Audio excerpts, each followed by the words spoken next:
Summer is rapidly ending, which means school is right around the corner. So this video is for all the students out there, and it's really simple. How to do well in school.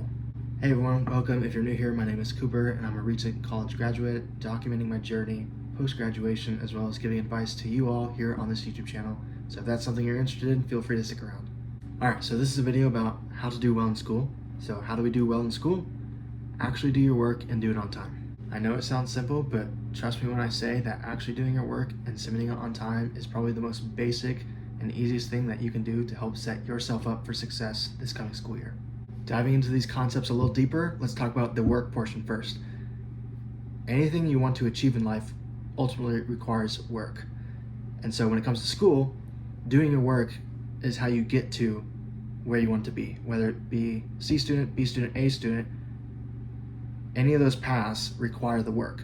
And so if you need an analogy, if I wanted six-pack abs by the end of the year, and I didn't want to do any of the work together, I didn't want to do any ab crunches, ab workouts, whatever, it'd be quite silly of me to expect that by the end of the year, I'm gonna have six-pack abs.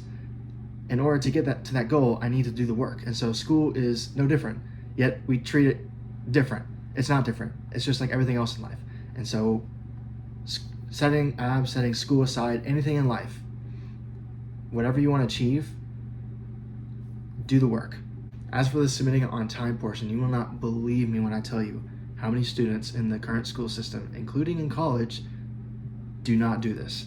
They do not submit their work on time. And so if you want to set your bar at average, I promise you, by just submitting your work on time, you will be above that bar. And so, like I said earlier, the two most important things that can set you up for success is do the work and turn it in on time. All right, my next tip for students would be to show up to your classes and ask questions. You can only learn so much staying at home and reading from textbooks and reading from PowerPoints and listening to recorded lectures, let alone the accountability problem that we covered earlier that you encounter. So another big tip that I would give to current students is to actually show up to your classes. Being immersed in the learning environment will do a whole bunch to help propel your learning. Even if you don't pay attention, just being in the environment of learning, in my opinion, does so much to help progress your learning. On top of that, asking questions to your teachers and professors also goes a long way in helping you as an individual, because when you're online and you don't have those same opportunities to reach out for help, the learning becomes more mass-produced and not individual to you. And in my opinion, learning is a very individual activity. We all need different things. And so by showing up and either asking a question during class or staying after to walk up to the teacher or professor and ask that question, they can address your needs and help you better learn the material and thus help you succeed. All right, my last tip for y'all out there would be to adopt a competitive growth mindset. So when I was a student, I was an A and B student all the way up till my sophomore year of high school, where I took Algebra 2. And so when I was in that class, obviously it was very challenging for me, but I found that once my mindset had downgraded to a more fixated mindset, my grade just tanked.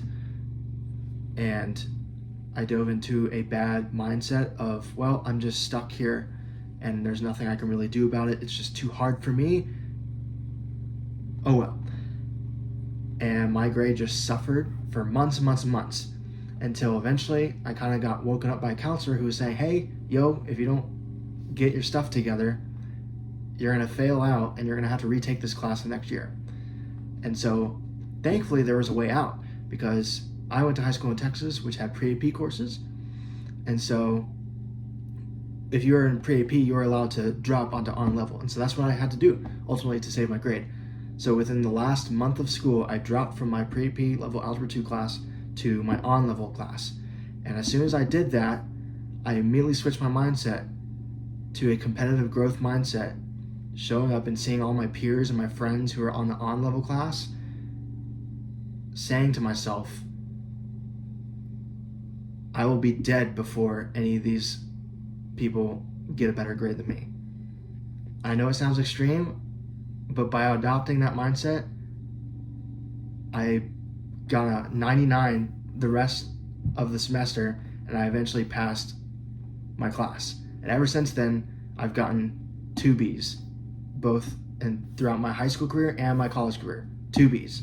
And I fully believe that year, that switching of the mindset is what helped me achieve that success. And I think that can do that for you guys. Adding on to that point, there are multiple studies out there, like the one done by Carl Dweck from Stanford University, that compares students through an academic lens that have a growth mindset to those that have a fixed mindset. And what they found is that students with a competitive growth mindset ultimately outperform those with a fixed mindset and also persevere through perceived challenging courses.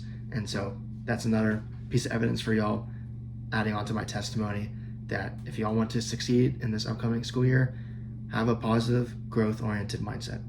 And with that, those are my biggest tips for students currently enrolled in this upcoming school year. If you found anything I said in this video to be helpful, feel free to stick around on this YouTube channel where I post new videos every week on Tuesdays at 12 p.m. Eastern Time. Hope you all have a good one. I'll see you guys next time. Godspeed.